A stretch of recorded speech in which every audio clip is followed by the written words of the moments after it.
Of course, the president meeting the Pope in St. Peter's Basilica as we're here in Rome overlooking Vatican City behind me. We're joined, of course, by Ali Migliaccio, the Rome bureau chief for Bloomberg News. Ali, this is a president who likes pageantry. So walk me through what we just saw with the president meeting Pope Francis. What does it represent?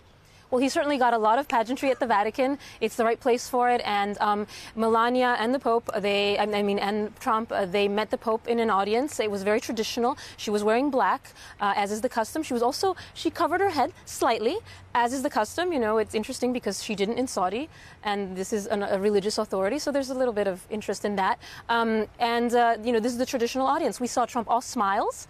The Pope, a little bit less, but I think he was polite. He was happy to see him. So it's just a symbolic gesture that they're both there, they're both meeting, they're being civil with each other. And concluding the first religious portion of the president's trip, going to the heart of the Arab world, then of course to Israel, and now here to Vatican City. But now they're going to meet. What are they going to talk about? Because publicly, they've seen differently, very publicly, back in the summer of 2015. What are they going to talk about?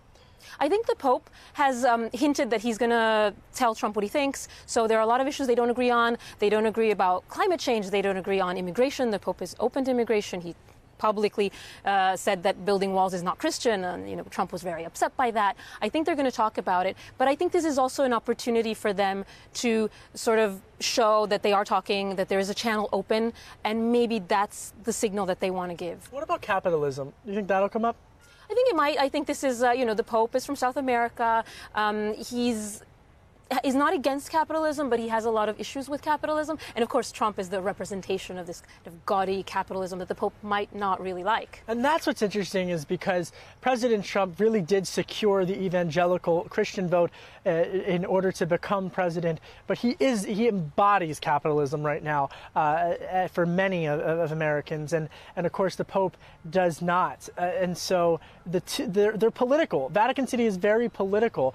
And they're going to shift because President Trump will then meet with Italian Prime Minister Paolo Gentiloni after this. What will they discuss? So, yes, the Vatican is very political. Italy has its own issues. We should remember that Trump is also meeting with the Secretary of State in the Vatican, and probably they will discuss some political issues. We must remember the Vatican does policy. I mean, they helped brokering the rapprochement with Cuba. And then, yes, he'll meet with Italian authorities. Prime Minister Gentiloni will want to talk about the G7, which is coming up. It's where Trump is going to be in Sicily. For the G7, he's going to meet world leaders.